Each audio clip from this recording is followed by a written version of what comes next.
आइए दोस्तों, कैसे सीटेट को फर्स्ट अटेम्प्ट में ही फाड़ दें और वो भी ऑनलाइन और एक शिक्षक बनने का सपना साकार करें।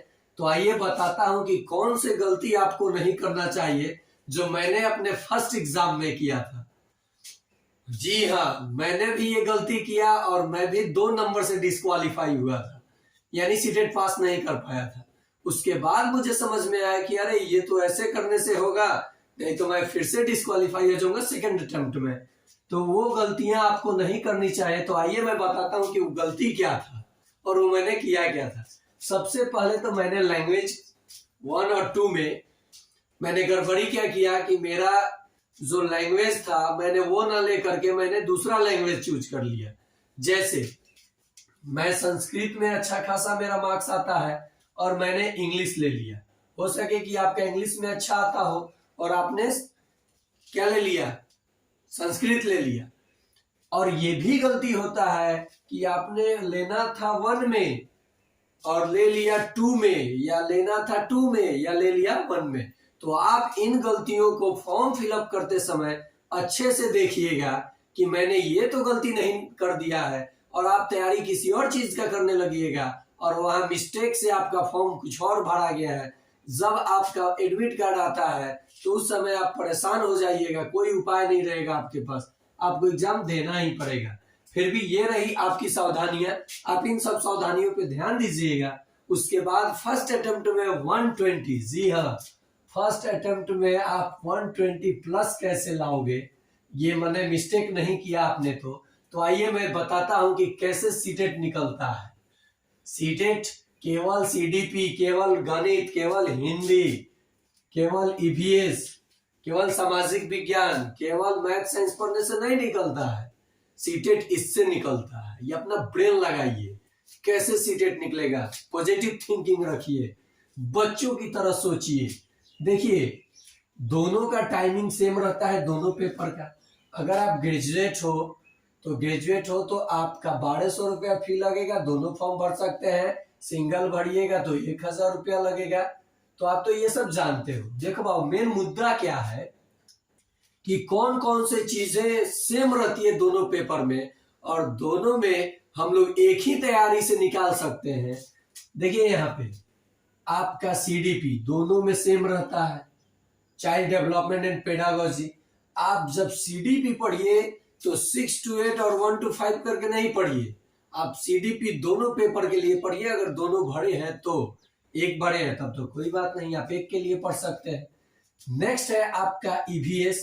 तो ये तो आपका पहले पेपर फर्स्ट जो 1 to 5 के लिए होगा, प्राइमरी के लिए, उसका बता दूं कि सीडीपी 30, ईवीएस 30, हिंदी 30, मैथ्स 30 और लैंग्वेज फर्स्ट आप जो लिए हो वो, या सेकेंड लैंग्वेज जो लिए हो वो भी 30 और 30। तो 1 2 3 4 5 6, सॉरी 6 हो गया लैंग्वेज 1 2। यहाँ पे आपने हिंदी एक ले लिया ना लैंग्वेज, आप 1 2, यहाँ पे 1 2 का मतलब हिंदी ने आप तो ले लिया, तो क्यों एक ही ना लैंग्वेज चूज करोगे। तो आपका 150 नंबर का एग्जाम हो गया। देखिए यहाँ 30 लिखा हो ना, तो 150 हो गया। अब आपको 120 या 110 कैसे लाओगे, कैसे ये आएगा। तो सभी को आप 30 लाने के बारे में नहीं सोचो, नहीं तो एग्जाम फंस जाएगा। आप मान लो आपका ईवीएस स्ट्रांग है, आपका आ रहा है 25।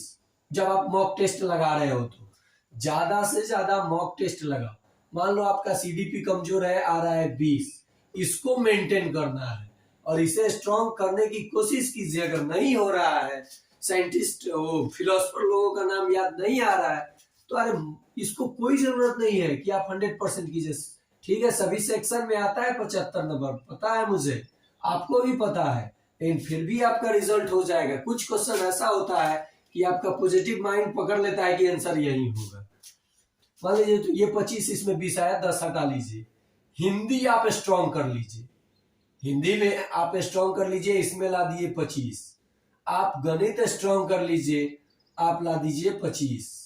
ओके, लैंग्वेज 1 2 में आपने ला दिया मान लो 15। देखो लैंग्वेज 1 2 मान लो आपने मिस्टेक किया, गड़बड़ कर दिया, लाया अंक 15। आप जोड़ लो, कितना है, 4 है, 0 आ गया, 5 का 20, जीरो हाथ में दो, 1 2 3 4 4 दूनी 8, 1 9 9 2 11। आपका कितना स्कोर बन गया? 110 प्लस बन जाएगा। जबकि मैंने ये देखिए लैंग्वेज में कितना लिया है 15, सीडीपी में कितना लिया है 20, 10 छोड़ा हूं। अगर आपका कोई ऐसे आप कोई दो सब्जेक्ट इतना अच्छा से तैयार कर लीजिए कि कहीं आपका भरपाई जो एवरेज स्कोर है वो मेंटेन हो जाए। मैंने अपने सेकंड पेपर में ये काम किया और निकाल भी दिया। नेक्स्ट देखिए यहाँ पे कि लैंग्वेज ये पेपर 2 की बात मैं कर लूं कि क्या पढ़ना चाहिए। पढ़ने के बारे में मैं डिस्कस करूंगा। सीडीपी सेम रहा। अब यहाँ पे जो आप ईवीएस ले रहे थे और मैथ जो आपका आ रहा था, ये दोनों मिला करके आएगा सामाजिक विज्ञान, जो सोशल साइंस वाले हैं, और जो साइंस वाले हैं उनके साथ गणित और विज्ञान। तो सामाजिक विज्ञान तो ये क्या करें 6, 7, 8, साथ में अगर हो सके तो 9th 10th भी, नहीं तो इसको हटाइए। इन 3 का आप सामाजिक विज्ञान, तो इसमें तो आपका ईवीएस हो जाता है 6, 7, 8, 9, 10th का सामाजिक विज्ञान, ज्योग्राफी और हिस्ट्री। इतना अच्छा से पढ़ जाइए कि आपका क्वेश्चन कहीं बने तो आप उसको अटेम्प्ट कर सको। और गणित विज्ञान के लिए भी बता दूं कि वो लोग भी 7th और 8th के एनसीईआरटी का जो साइंस आता है उसको अच्छे से पढ़ जाए। प्रत्येक दिन एक एक चैप्टर। आपके सामने जब ऑप्शन आएगा तो आप 60 में 50 लेकर आओगे।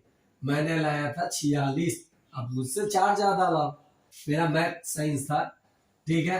अब लैंग्वेज 1 2 की बात हो गई, तो ये भी आप चूज कर सकते हो। हिंदी संस्कृत, आप जिस भाषा से बिलोंग करते हो, जिस एरिया से बिलोंग करते हो, आप उसको चूज करो। और ज्यादा ऑनलाइन के फेर में नहीं पढ़ो, जैसे मेरे भी फेर में पड़े हुए हो। ज्यादा ऑनलाइन के चक्कर में, जी हाँ, आप ज्यादा ऑनलाइन के चक्कर में नहीं पढ़ो। ये पढ़ लो, वो पढ़ लो, अब बाद में पता चले आपने कुछ नहीं पढ़ा।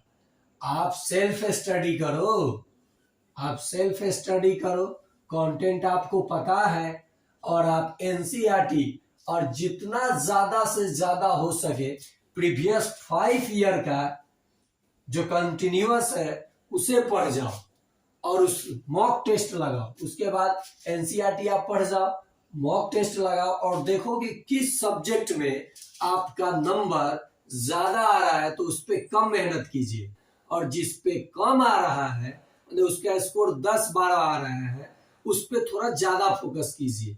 और जो स्ट्रांग है, मैं ये नहीं कहता कि उसे छोड़ दीजिए, उसे आप और स्ट्रांग कर लीजिए ताकि वो 28, 29, 30 तक नंबर आ जाए। और इसमें मान लो आपने पढ़ा तो आपका 18 ही आया, तो इसका तो एवरेज वो मेंटेन कर देगा ना।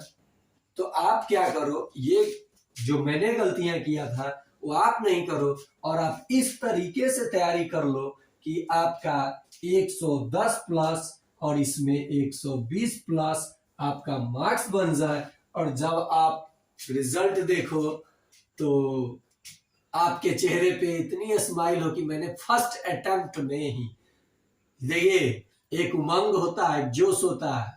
जब फर्स्ट अटेम्प्ट में कोई एग्जाम निकलता है ना तो आप आगे बहुत अच्छा करते हो, और जब 1-2 अटेम्प्ट में आप फेल करते हो तो मैं ये नहीं कहता कि आप आगे अच्छा नहीं कर सकते हो, लेकिन थोड़ी सी मनोबल डाउन हो जाती है, ठीक है। तो आप फर्स्ट अटेम्प्ट में ही ये बिना गलती किए आप निकालो और एक शिक्षक बन के दिखाओ अपने समाज में, और एक अच्छा नागरिक भी।